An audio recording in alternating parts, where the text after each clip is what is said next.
விநாயகர் சதுர்த்திக்கு பிள்ளையாருக்கு படைக்கிறதுக்கு மோதகம் நம்ம செய்ய போகிறோம்.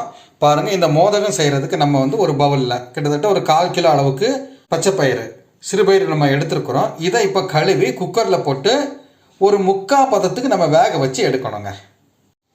பாருங்கள், இப்போ 1/4 கிலோ சிறுபயிருக்கு வந்து பச்சைப்பயிருக்கு வந்து நான் ஒரு 1/2 லிட்டர் தண்ணி வச்சு இப்போ நான் வந்து குக்கரில் வச்சு ஒரு 3 விசில் வந்தால் போதும். ரொம்ப மசிய வேகக்கூடாது. ஒரு 3/4 பதத்துக்கு வரக்கூடிய அளவுக்கு இறக்கிடணும். பாருங்கள், ஒரு 3 விசில் வரக்கூடிய அளவுக்கு நம்ம வச்சுருக்குறோம்.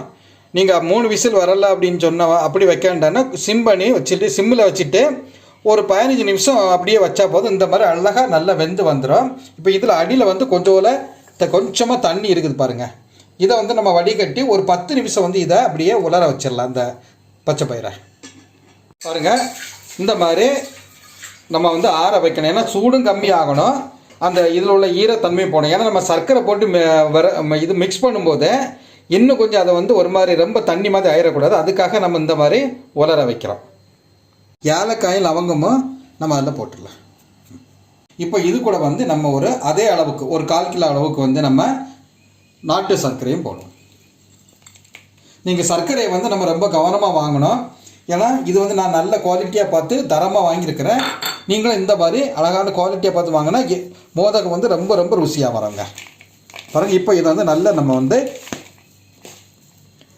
நல்ல கிளறி விடுவோம். கிண்டி வந்து நல்லா பிசைஞ்சு உருண்டை பிடிக்கணும். இந்த மாதிரி நம்ம உருண்டை பிடிச்சி ஒரு 10 நிமிஷம் அப்படியே ட்ரை பண்ணதுக்கு வைப்போம். உருண்டை வந்து நம்ம ரொம்ப மெதுவாக பிடிக்கணும். ரொம்ப அழுத்தவும் கூடாது. பாருங்கள், ரொம்ப அழுத்தவும் கூடாது. இந்த மாதிரி உருண்டை பிடிச்சி ஒவ்வொன்றா ரெடி பண்ணுவோம். இந்த மாதிரி நம்ம சின்ன சின்னதாட்டு உருண்டை பிடிச்சி வச்சுருக்குறோம். இப்போ நம்ம வந்து இதை முக்கி போடுறதுக்கு மாவு கலக்கணும். இப்போ பாருங்கள், நம்ம மாவு கலக்குவோம். பாருங்கள், ஒரு பவுலில் வந்து நான் மைதா மாவு எடுத்துருக்கிறேன். அப்புறம் வந்து ஒரு பாதி அளவுக்கு வந்து அரிசி மாவும் போடுறேன். இப்போ இதில் வந்து நம்ம கொஞ்சம் தண்ணி ஊற்றி இதை நம்ம கலக்குவோம்.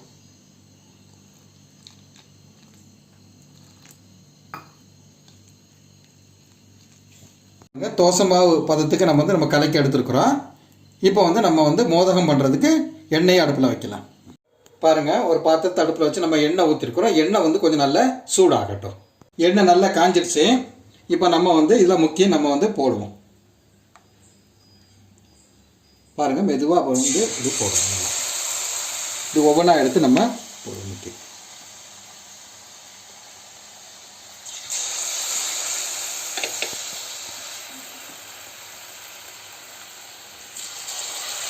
இப்போ தீயை வந்து நம்ம கொஞ்சம் கம்மி பண்ணி தான் வச்சுருக்குறோம். இப்படி போட்டு நம்ம பொரிச்சு எடுக்கணுங்க. அழகாக பொரிஞ்சு வருது. இப்போ நான் மாற்றியும் போட்டிருக்கிறேன். கொஞ்சம் அப்படியே பொரியட்டும். நல்லா தீயை வந்து சிம்மில் தான் வைக்கணும். அப்போ தான் நல்லா பொரிஞ்சு வரும். பாருங்கள், நல்லா பொரிஞ்சிடுச்சு. இப்போ நம்ம இதை எடுப்போம்.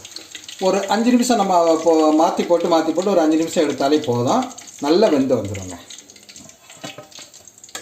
பாருங்கள், அழகாக அருமையாக வந்திருக்கு. பாருங்கள், விநாயகருக்கு பிடித்த மோதகம். விநாயகர் சதுர்த்திக்கு நம்ம இப்படி செய்து படைச்சோம், நமக்கு எல்லா நலமும் மனமும் கிடைக்குங்க. பாருங்கள், நம்ம மோதகம் வந்து விநாயகர் சதுர்த்திக்கு அழகாக படைக்கிறதுக்காக பொரிச்சு எடுத்து வச்சுருக்குறோம். இந்த மாதிரி நீங்கள் வந்து எடுத்து வச்சாலே போதும். விநாயகர் சதுர்த்திக்கு இது வந்து விநாயகருக்கு நம்ம படைக்கலாம். பாருங்கள், இப்போ நான் ஒன்று எடுத்து உங்களுக்கு பிச்சு காணிக்கிறேன். பாருங்கள், உடச்சி காணிக்கிறேன். நல்லா அழகாக வெந்து வந்திருக்கு. பாருங்கள், அழகாக வெந்து வந்திருக்கு. இதுதான் அந்த பக்குவம். எங்களுடைய சேனலுக்கு லைக்ஸ் கொடுத்து ஆதரவு தாருங்கள். நன்றி.